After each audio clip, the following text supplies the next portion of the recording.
We're now here with leading attorney, Alan Dershowitz. Shalom. Shalom, nice to be here. So first of all, as someone who's really following the state of Israel, supporting the state of Israel, how do you relate to the statement that we've heard from former President Donald Trump that if he doesn't get back into the White House, Israel may be destroyed? It's a very dangerous statement for Israel, and it's wrong. Israel's survival does not, should not, and cannot depend on the election of any one person. Israel has to be prepared to go to it alone, regardless of who wins in America. It can't leave its fate to the voters in America. But how do you relate to the fear that the Democratic Party, as it is evolving throughout the years, is even dangerous to Israel? The Democratic Party is dangerous to Israel. That's why I left the Democratic Party. I'm an independent.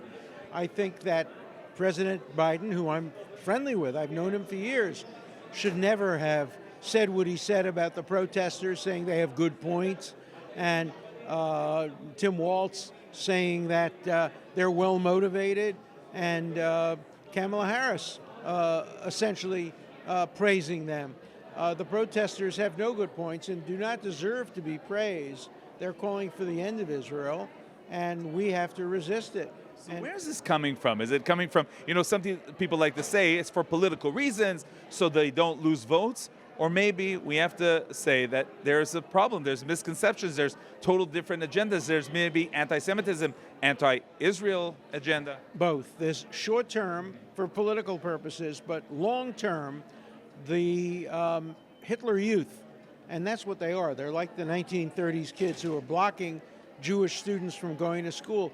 They're our future leaders, and in 10 years, they'll be running for Congress and editors at the New York Times and Goldman Sachs. So we have to be concerned about the future, both middle-term and long-term future, and Israel has to be prepared for the possibility that it may have to go to it alone and may not be able to depend on the kind of American support it's had in the past. But regarding the challenge, the anti-Semitism in the United States, who should do what? Should Israel also take charge on this issue?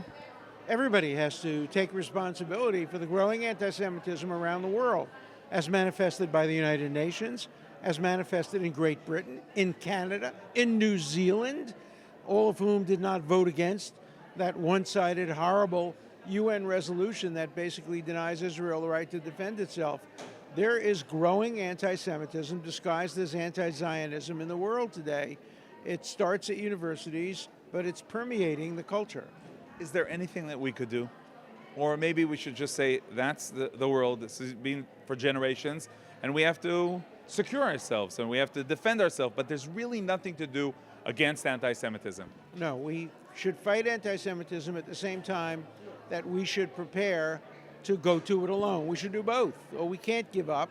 The vast majority of Americans are not anti-Semites, but the vast majority of the hard left media and academia are anti-Zionist, which is becoming more and more of a euphemism for anti-Semitism. Another issue, of course, the judicial reform. You followed what was going on before October 7th, and now the connection that some people are doing from the rift in society, not the judicial reform itself, but the rift in society. Then came Hamas. How do you look at the big picture, and also the fact that people are talking about bringing it back now? It shouldn't be brought back. It should be dead in the water.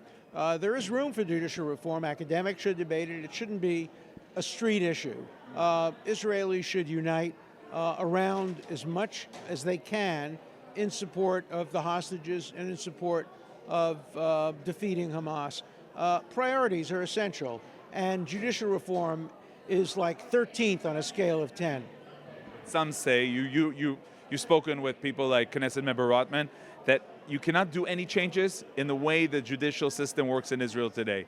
Well, that's a problem, and it's something that over the next 10 or 15 years can be addressed when there's time. Israel does not have the luxury of focusing on judicial reform right now. It has to focus on Iran, Iran, Iran, and Iran.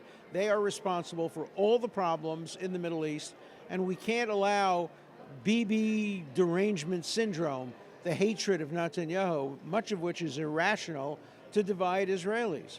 You're saying that even Netanyahu himself, even though he knows that it's part of this anti-Bibi, he also should act differently. Well, everybody should act differently, and everybody should fail to prioritize judicial reform. That's in the back burner. Right now, the only focus should be on winning the war in Gaza, winning the war in the north, and preventing Iran from developing nuclear weapons.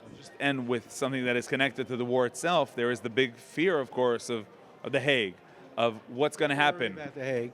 The Hague is a paper tiger.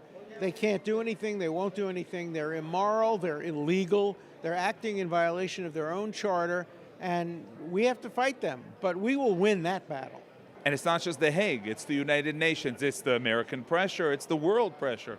Israel should never do anything to in any way compromise their national security because of the bigotry of the UN, the bigotry of the International Criminal Court, the bigotry of the International Court of Justice, and the bigotry of the woke culture in the United States. They should do what is right for them without regard to those external forces. Attorney Alan Dershowitz, thank you very much. Thank you.